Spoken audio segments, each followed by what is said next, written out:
memulai pembelajaran kali ini, marilah kita berdoa menurut agama dan kepercayaan kita masing-masing.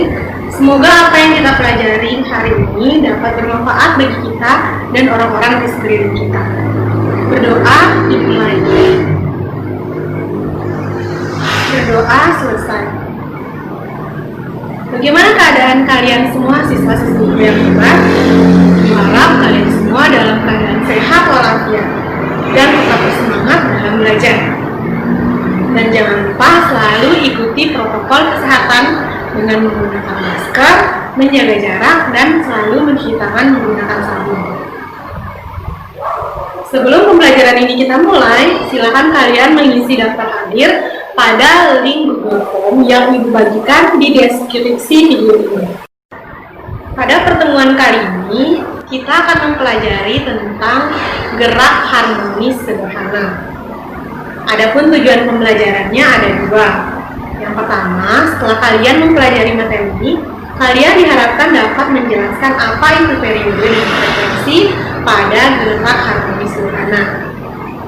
Tujuan yang kedua, kalian dapat menganalisis pengaruh massa dan konstanta pegas pada periode dan frekuensi getaran harmonis pegas. Mendengar apa materi yang akan kita pelajari kali ini tentu bukanlah hal yang asing untuk kalian, karena sampai SMP kalian sudah pernah mendapatkan materi ini. Ayo coba, siapa di antara kalian yang masih ingat apa sih pengertian dari gerak harmonis?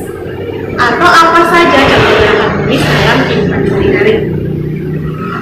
Ya, kalian semua benar. Gerak harmonis adalah gerak bolak-balik melalui titik kesetimbangan. Contohnya, saat kita bermain ayunan, gerak bolak-balik ayunan merupakan salah satu contoh gerak harmonis. Selain itu, pada jam bandul yang bergerak bolak-balik juga merupakan contoh gerak harmonis sederhana. Selain itu, pada pegas yang tergantung, kemudian kita renggangkan dan kita lepaskan. Saat pegas bergetar, maka getaran pegas ini juga disebut sebagai gerak harmonis. Dengan kata lain, gerak bolak-balik melalui titik kesetimbangan dapat kita katakan juga sebagai getaran. Gerak harmonis benda melalui titik kesetimbangan dapat juga dikatakan sebagai getaran. Satu getaran didefinisikan sebagai gerak bolak-balik melalui titik kesetimbangan dan kembali lagi ke titik awal. Pada gerak harmonis selalu muncul besaran, frekuensi, dan periode. Nah, siapa di antara kalian yang masih ingat apa sih perbedaan antara periode dan frekuensi ini? Ya, benar. Periode adalah waktu yang dibutuhkan untuk melakukan satu getaran. Sedangkan frekuensi adalah banyak getaran yang terjadi tiap satu satuan waktu. Sehingga periode dapat dirumuskan T sama dengan waktu yang dibutuhkan dibagi dengan jumlah getaran. Sedangkan frekuensi dirumuskan F sama dengan jumlah getaran dibagi waktu yang dibutuhkan.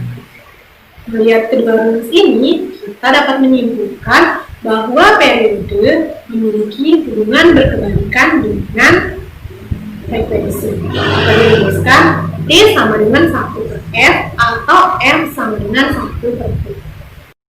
Kajian tentang gerak harmonis sederhana dibagi menjadi dua, yaitu gerak harmonis sederhana pada sistem pegas dan gerak harmonis sederhana pada sistem ayunan bandul.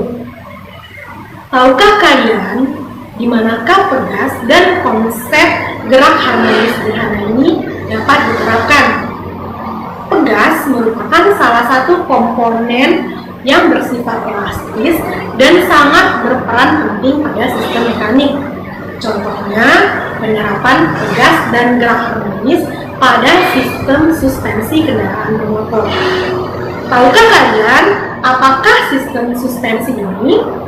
Sistem suspensi adalah sistem yang berfungsi untuk mengurangi efek guncangan ketika kendaraan bermotor melalui jalan yang tidak rata.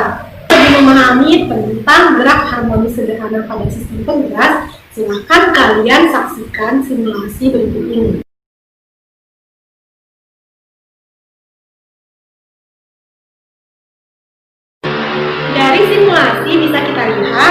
Ketika benda diletakkan di ujung pegas, kemudian pegasnya kita simpangkan, maka benda tersebut akan mengalami gerak harmonis sederhana.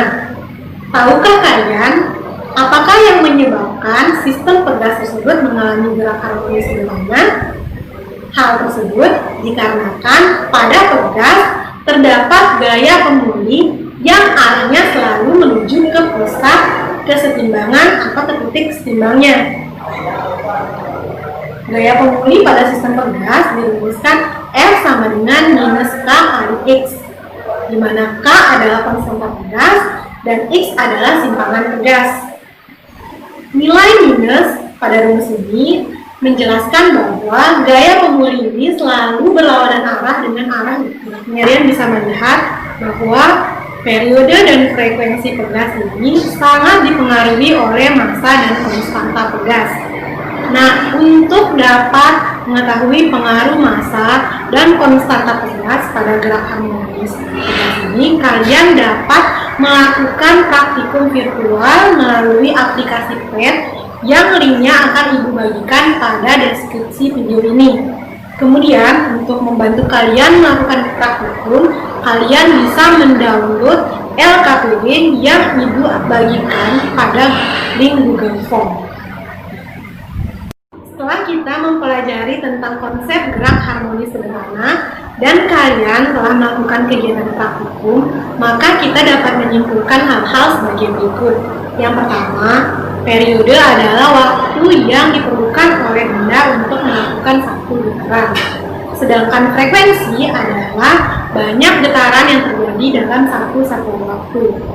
Yang kedua, dari hasil penurunan rumus dan hasil pengamatan pada kegiatan praktikum, kita dapat menyimpulkan bahwa periode berbanding lurus dengan akar massa.